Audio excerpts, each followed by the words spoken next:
অত্যন্ত দুঃখজনক একটি হৃদয় বিদারক একটি ঘটনা ঘটেছে।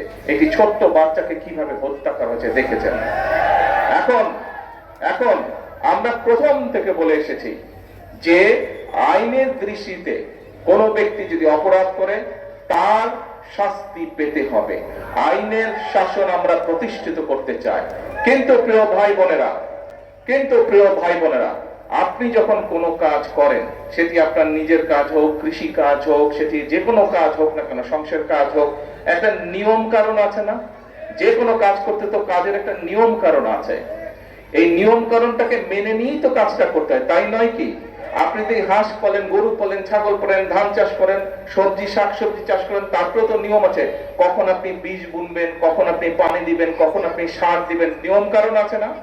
ঠিক যে কোনো অন্যায়কারীর তাকে শাস্তি দিতে হলে, তাকে তার বিচার করতে হলে সরকারের কতগুলো নিয়ম কারণ আছে। এখন আমরা খেয়াল করেছি প্রিয় ভাই বোনেরা, গত কয়েকদিন ধরে কিছু সংখ্যক মানুষ, আপনারাও খেয়াল করেছেন, পত্রপত্রিকায় দেখেছেন, আপনারা রেডিও টিভিতে দেখেছেন, আপনারা কিছু সংখ্যক মানুষ একটা পরিস্থিতি তৈরি করার চেষ্টা করছে। রাস্তাঘাট বন্ধ করে দিচ্ছে, যানবাহন চলাচল বন্ধ করে দিচ্ছে, এখানে আগুন ধরাচ্ছে, ওখানে উত্তেজনা সৃষ্টি করছে। এই কাজগুলো যারা তারা করে, তাহলে আপনারা কি মনে করেন, প্রথমে কি আইনের শাসনকে তারা বাধাগ্রস্ত করছে না? আইনকে আইনের মতন কি চলতে দিচ্ছে না। প্রিয় ভাই বোনেরা, আমরা খেয়াল করে দেখেছি যে এই যে অন্তর্বর্তীকালীন সরকার যখন ক্ষমতায় ছিল, এই 12 তারিখে নির্বাচনের আগে যে অন্তর্বর্তীকালীন সরকার ছিল, সেই সময় আমরা দেখেছি দেশে কয়েকটি দুঃখজনক এরকম অন্যায় ঘটেছে। সেই অন্যায় যখন ঘটেছে, আমি নিজে সেই সকল বাচ্চার মায়েদের সাথে কথা বলেছিলাম। আমাদের দলের আইনজীবী, আমাদের দলের চিকিৎসকরা গিয়ে সেই চিকিৎসা দিয়েছে, আইনজীবীরা গিয়ে সেই আইনি সহায়তা করেছিল। কিন্তু তখন আজকে যেই সকল ব্যক্তিরা হইচই করছে, রাস্তা অবরোধ করছে, বড় বড় কথা বলছে, সেদিন কিন্তু তাদেরকে আমরা মাঠে দেখিনি। সেদিন কিন্তু তাদেরকে আমরা দেখিনি যে তারা অবরোধ করেছে।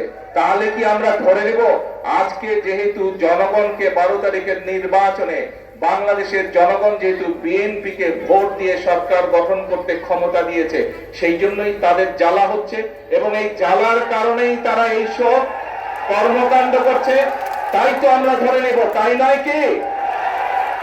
আপনারা চিন্তা করে দেখেন প্রিয় ভাই বোনেরা, যারা এই রকম পরিস্থিতি তৈরি করতে চেষ্টা করছে, তারা কিন্তু কৃষককে নিয়ে কোনো কথা বলে না। যারা একটা ঘোলাটে পরিস্থিতি তৈরি করতে চেষ্টা করছে, তারা দেশের মানুষের কর্মসংস্থান নিয়ে কোনো কথা বলে না। যারা এই ধরনের পরিস্থিতি তৈরি করার চেষ্টা করছে, রাস্তাঘাট বন্ধ করে দিয়ে অবরোধ করার চেষ্টা করছে, তারা কিন্তু কৃষকের খাল কাটার কথা বলে না, তারা কৃষক কার্ডের কথা বলে না। যারা এই ধরনের অরাজক পরিস্থিতির সৃষ্টি করার চেষ্টা করছে, তারা কিন্তু ছোট ছোট গ্রামের মাসুম বাচ্চারা কিভাবে স্কুলে খালি পায় যায় সেই দিকে তাদের খেয়াল নাই, তাদেরকে নতুন পোশাক দেওয়ার কথা বলে না। প্রিয় ভাই বোনেরা, আজকে যারা দেশের এইরকম পরিস্থিতি তৈরি করতে চায়, তাদের ব্যাপারে আপনাদেরকে সতর্ক থাকতে হবে, কারণ তারা অরাজক পরিস্থিতি সৃষ্টি করতে চাইছে। তারা যদি অরাজক পরিস্থিতি সৃষ্টি হয়, এই খাল কাটা বন্ধ হয়ে যাবে সারা বাংলাদেশে। ক্ষতিগ্রস্ত কে হবে? তারা যদি অরাজক পরিস্থিতি সৃষ্টি করে, তাহলে ফ্যামিলি কার্ডের যে বিতরণ, সেই বিতরণ বন্ধ হয়ে যাবে। ক্ষতিগ্রস্ত কে হবে? তারা যদি অরাজক পরিস্থিতি সৃষ্টি করে, তাহলে কৃষক কার্ডের বিতরণ বন্ধ হয়ে যাবে। ক্ষতিগ্রস্ত কে হবে?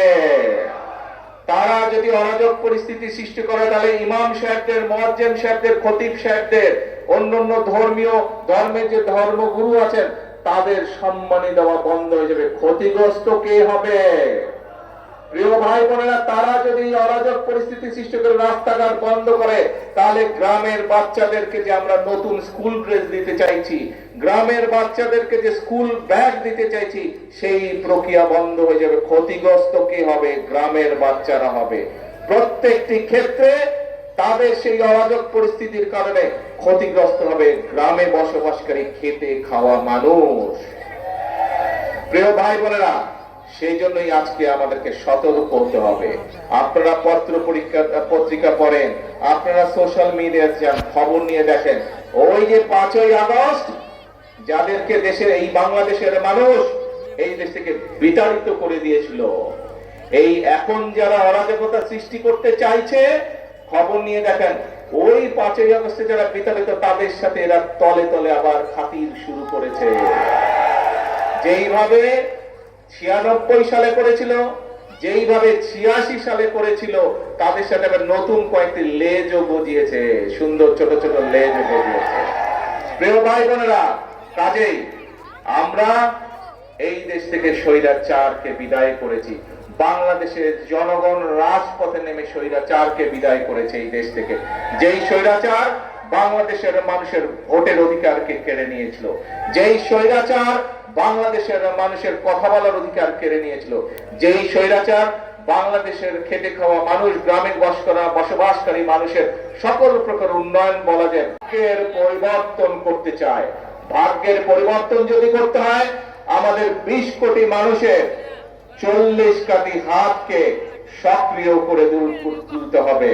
আমাদের 20 কোটি মানুষের 40 কোটি হাতকে কাজে ব্যবহার করতে হবে। আমাদের 20 কোটি মানুষের উপকার হবে। কারণ এই দেশের মালিক কারা? জনগণ।